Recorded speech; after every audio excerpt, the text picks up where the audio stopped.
And welcome back to A Good Life, and it's CoastFM 88.7, 7:30, and our next guest is Dr. Bill Brooks from Neuroscience Research Australia. And good evening, Dr. Brooks. Good evening. How are you? I'm well, thank you. Good, we can hear you loud and clear. I always say that's a relief when we're doing these interviews over the phone. So thank you for joining us this evening, and you're going to tell us about your research through the Neuroscience Research Australia, and in particular, we're going to be talking about Alzheimer's disease, and in particular, dominantly inherited Alzheimer's. Yes. And would you like to start? Perhaps, I suppose people kind of know what Alzheimer's is, and sometimes people, nicely, well, it's not very nicely to refer to it as Alzheimer's disease, but it's not just Alzheimer's, is it? No, it's not just Alzheimer's disease, but in fact that does raise an interesting and important point about Alzheimer's disease, and that is that the main risk factor for Alzheimer's disease is still increasing age. And one of the reasons that it's become more prominent in recent decades or more talked about in recent decades, is because of really an epidemic of good health. And there are lots more people living into their 80s and 90s than there were 30 or 40 years ago. And of course, those are the decades where Alzheimer's disease is not such a rare thing. It still only would affect a minority of people in their 80s and 90s, but nonetheless, it's appreciably common. 25 to 30% of people in their 80s and 90s will have some degree of memory loss. Yes. So in that sense, it is an Alzheimer's disease, but the people that I'm mainly working with are actually much younger. Yes, it's really interesting, the work that you're doing, and also I would imagine quite confronting for the people involved in the research. So would you like to tell us what your research is about? Yes, well, unlike the vast majority of people with Alzheimer's disease, the people that I'm involved with have a genetic form of Alzheimer's disease, and in these families it's very clear that there's a genetic pattern, because it tends to come on quite early in life, that is to say in middle age, typically between the 30s and the 50s. And so you can see a distinct pattern from generation to generation. And after this is apparent in families, people who are growing up into their into young adult life and setting forth on their families and so on like that, realise that there's a bit of a lottery in their family as to whether they're going to develop this disease in middle age. Now, there's been quite an explosion of knowledge in the last couple of decades, and most of the genes that cause the illness in these families are now known. And the way they work is rather like a toss of the coin. For each person that's born, there's a 50-50 chance that they inherit the disease form of the gene. So you see a pattern in the family where if there's a reasonable number of children, roughly half of them will develop the disease, and the other half will go on to live a normal lifespan. Right. Now, when you say there's been an explosion, is it because you're looking for these connections, or is it something else that is making you more aware of this genetic pattern in families? Well, the families have actually been known for nearly a century. Families were first reported not long after Alzheimer made his original description in 1906. They were probably 10 or 15 years later than that the first family was described. But there's been dramatic developments in laboratory techniques, so it's much easier to study genes now than it was then. There's been a lot of effort put into it, and a lot of incremental incremental pieces of knowledge have helped solve the jigsaw puzzle over the years. And I got involved in 1987 when one of the pieces of the jigsaw puzzle appeared to lead us towards chromosome 21.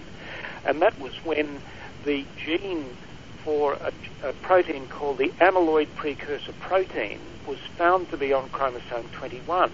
And it was thought at that stage that chromosome 21 was going to be where the gene for all families with Alzheimer's disease were.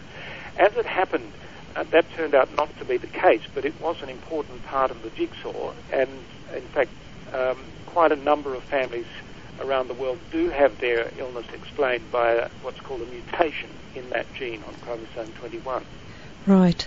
And one of the things, the way that you're starting to make these discoveries is through these families. And when I said before that some of the research that you do may be confronting, because some of the literature that I've read on your website is people being testing to know if they're actually going to have Alzheimer's, which the people would approach that in different ways. Either they would want to know or they wouldn't want to know.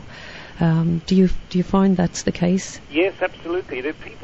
People have varying reactions to the to the fact that there's a genetic illness in the family, and we're all individuals, of course, and we all have our way of approaching life. But for some people, when they know that there is a test that they can have, they virtually can't sleep until they've found out what their status is, and they really want to know whether it's good news or bad news. They really can't rest until they know. And for some of those people, the reason for that is to make use of the time that they're going to have available and make the best use of it. For some people, it's about family planning, although that's less common. But then, of course, there's another group of people who feel, well, this may never happen to me, and there's nothing that I would do differently in my life if I knew that I had this gene, and I'm okay at the moment, and I'm going to enjoy life, and I will worry about that if and when it happens. And another thing that I think is important is that sometimes people are already looking after another relative, say a parent who's got symptoms, and they're sort of really, that's all they really want to know about Alzheimer's disease at the moment, and they'll sort of deal with their own situation later when that's over. And I mean, I think there's no right answer to this at the moment, because it's a very individual thing, and it depends on people's circumstances. Yes, and the circumstances, again, I would say, come to play as well, in that the more people come to you and have the test, the more chances there are that you will discover something meaningful as you do the testing. Would that be what the testing can also help you, not just the individual to know what to expect, but it's informing your research? That's absolutely true, and in fact, these families they really contribute a huge amount to research, which benefits not only family members, but it benefits the wider community, because the implications of the findings in the families are, in most cases, applicable to the general situation of people with Alzheimer's disease.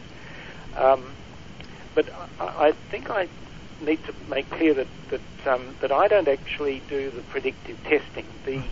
The predictive testing program is actually quite well organised in Australia, and it's done by the various state genetics services. And I know in Adelaide you have a very well-developed genetics service there.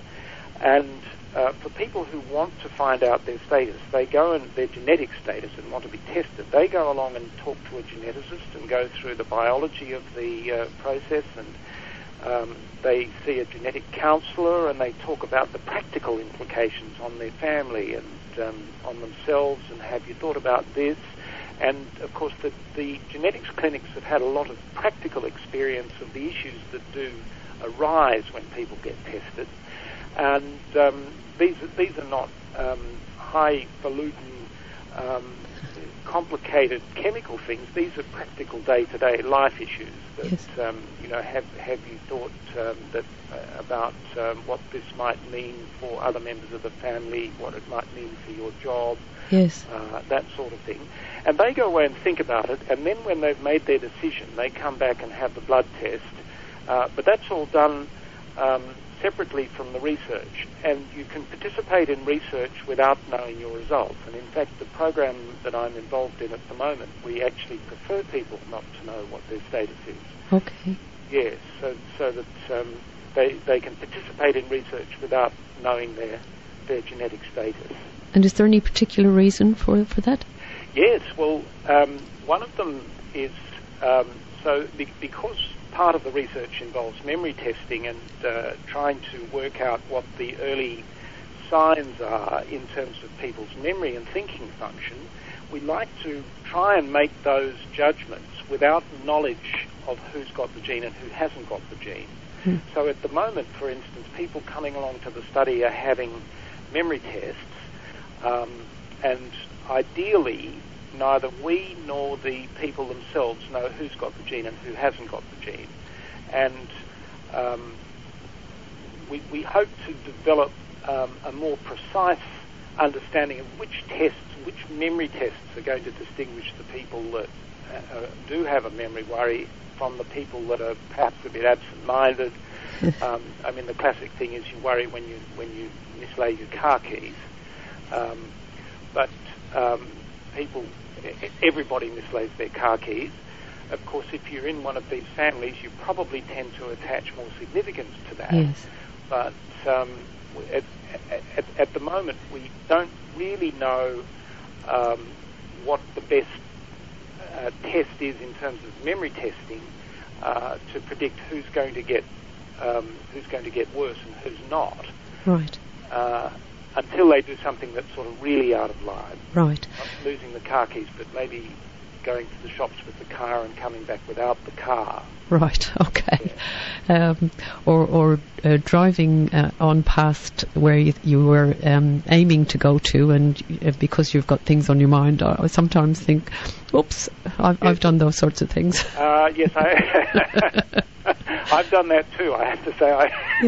I hope that's not a warning sign. No, and then sometimes, if I'm tired and I'm in the middle of a sentence where I'm telling a story, because I'm a bit of a storyteller, and I forget what I was telling the story about, and so I put that down to just being tired. But I suppose if for people listening, if you were continually doing that, and I don't continually do it yet, but those are the sorts of extraordinary things that are happening to us that we need to look out for. Would that be right?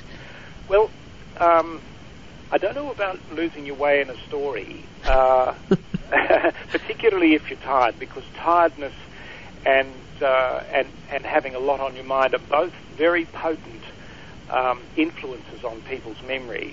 They interfere with your concentration, and I think that's mostly quite understandable.